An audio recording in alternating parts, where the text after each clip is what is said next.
जंगल में तेज बारिश 2 दिन से मुसलसल बरस रही थी।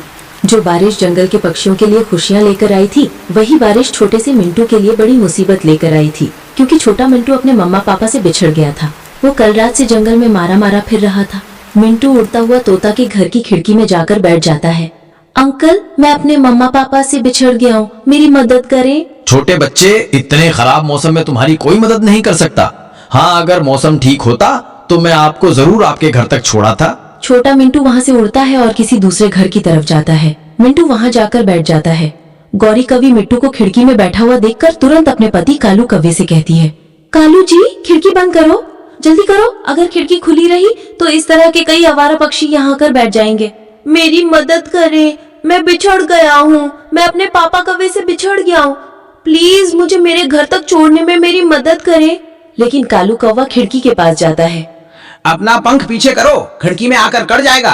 डरता हुआ मिट्टू अपना पंख पीछे करता है और कालू कौवा जोर से अपने घर की खिड़की बंद कर लेता है। बेआसरा मिट्टू फिर से उड़ता है और इस बार वो एक चिड़िया के घर की खिड़की में जाकर बैठ जाता है। चिड़िया अपने 2 छोटे छोटे बच्चों के साथ अपने घर में बैठी हुई थी। आंटी, मैं बारिश में भीग रहा हूँ, मेरी मदद करें।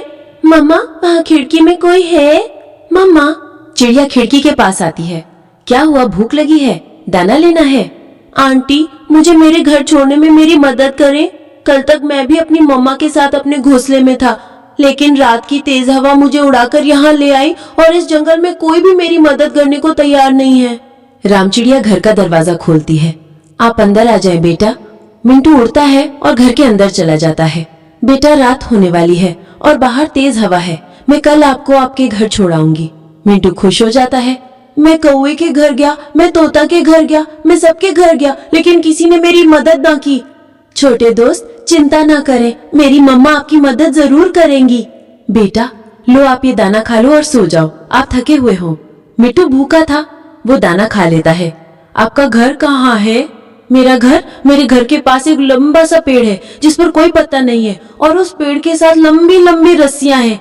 ऐसा पेड़ तो मैंने आज तक नहीं देखा। नहीं मम्मा, इस जंगल में तो कोई ऐसा लंबा सा पेड़ नहीं देखा जिस पर कोई पत्ता ना हो और लंबी लंबी रस्सियां हो।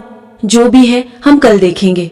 फिर वो सब मीठी नींद सो जाते हैं। मिट्टू थका हुआ था, वो भी सो जाता है। सुबह हो जाती है, लेकिन बारिश तो अभी तक नहीं रुकी थी। तेज बारिश में अपने घर से छाता लेकर मम्मा चिड़िया मिंटू को उसके घर छोड़ने जाती है। कबूतर भैया, ये छोटा बच्चा अपनी मम्मा से बिछड़ गया है, मुझे इसकी मदद करनी है, लेकिन मुझे समझ नहीं आ रही जो जगह ये बता रहा है, मैंने तो वो जगह कभी देखी नहीं। बेटा, आपका घर कहाँ है? मेरे घर के पास एक लंबा सा पेड़ है जिस पर कोई पत्ता नहीं है और उस पेड़ के साथ लंबी लंबी रस्सियां हैं। ऐसी जगह तो मैंने भी कभी नहीं देखी और ना ही ऐसा कोई पेड़ देखा है मैंने। अब मैं क्या करूं, कहाँ जाऊं?